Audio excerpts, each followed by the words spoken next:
అందరికీ నమస్కారం. శ్రీ విద్యాప్రసాద డివోషనల్ ఛానల్కి తిరిగి స్వాగతం.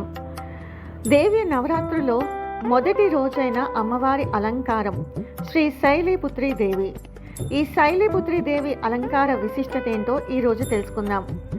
శ్రీ శైలీపుత్రి దేవి దుర్గామాత మొదటి స్వరూపము శైలీపుత్రి. శైలీపుత్రి నామముతో ప్రసిద్ధికెక్కినది. సతీదేవి యోగాగ్నిలో తనువును త్యజించి పిదప పర్వత రాజైన హిమవంతుని ఇంట పుత్రిక అయి అవతరించినందున ఆమెకు శైలీపుత్రి అను నామము ఏర్పడినది. శైలీపుత్రి అవతారములో ఆమె పరమేశ్వరుణ్ణే పరిణయమాడుతుంది. వృషభ వాహనారూఢుడైన ఈ మాతకు కుడి చేతిలో త్రిశూలము, ఎడమ చేతిలో కమలము విరాజిల్లుచుండును. తలపై చంద్రవంకను ధరించియుండును. పార్వతి, హైమావతి అనునవియు ఆమె పేర్లే. శైలిపుత్రి మహిమలు, శక్తులు అనంతములు. వాంఛితములను ప్రసాదించు తల్లి. ఈ అమ్మవారిని పూజించటం వలన మోక్ష సామ్రాజ్య సిద్ధి పొందవచ్చు. అష్ట దారిద్ర్యం పోగొడుతుంది. ఈ అవతారమే నవ దుర్గలలో మొదటి రోజున ఈ అమ్మవారిని పూజిస్తారు. భక్తులు పూజలు, ఉపవాసాలు జరుపుకుంటారు. మొదటి రోజున యోగులు ఉపాసన ద్వారా తమ మనస్సులను మూలాధార చక్రంలో స్థిరపరుచుకుంటారు. దీనితోనే వారి యోగ సాధనలు ఆరంభమవుతాయి. నవ దుర్గలలో మొదటి అవతారమైన శైలిపుత్రి యొక్క మహిమలు, శక్తులు అనంతములు. శైలిపుత్రి కథ. పూర్వజన్మలో ఈమె దక్ష ప్రజాపతికి పుత్రిక దాక్షాయణి. ఆ జన్మలో ఈమె పేరు సతీదేవి.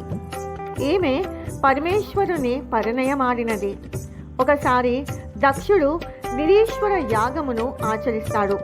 దేవతలు తమ తమ యజ్ఞ భాగములను స్వీకరించడానికై దక్షుడు వారిని ఆహ్వానిస్తాడు. కానీ పరమశివుని మాత్రము ఆ యజ్ఞానికి పిలువడు. తన తండ్రి ఒక మహాయజ్ఞమును సంకల్పించిన విషయం సతీదేవికి తెలుస్తుంది. కారణము ఏమో గాని దక్షుడు మనపై కినుకుబోనినాడు. ఆ యాగమును వీక్షించుటకై సతీదేవి మనసు ఉబలాటపడుతుంది. అప్పుడు ఆమె పరమేశ్వరునికి తన కోరికను తెలియజేస్తుంది. దక్ష ప్రజాపతి ఆ యాగమునకు దేవతలందరినీ ఆహ్వానిస్తాడు.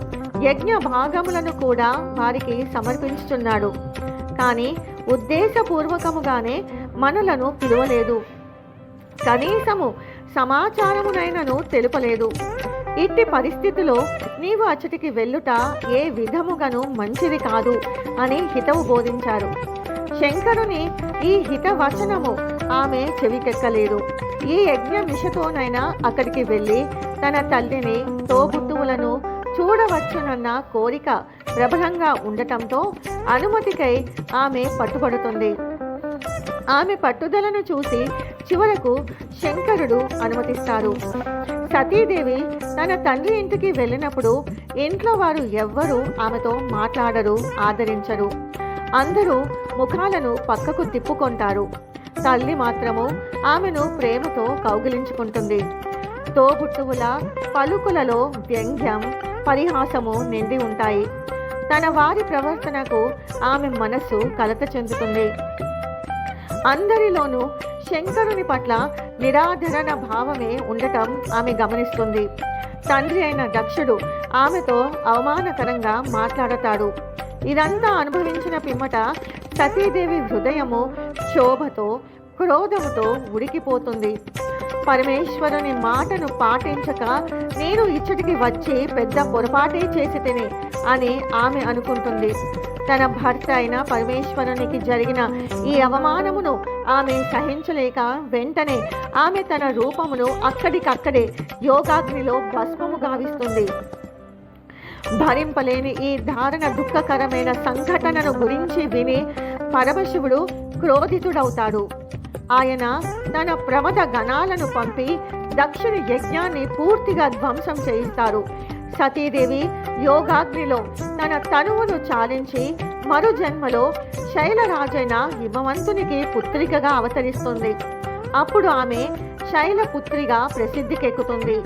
పార్వతి, హైమావతి అన్నవి కూడా ఆమె పేర్లే. ఉపనిషత్తులోని ఒక కథను అనుసరించి ఆమె హైమావతి రూపంలో దేవతల గర్వాన్ని అణచివేస్తుంది.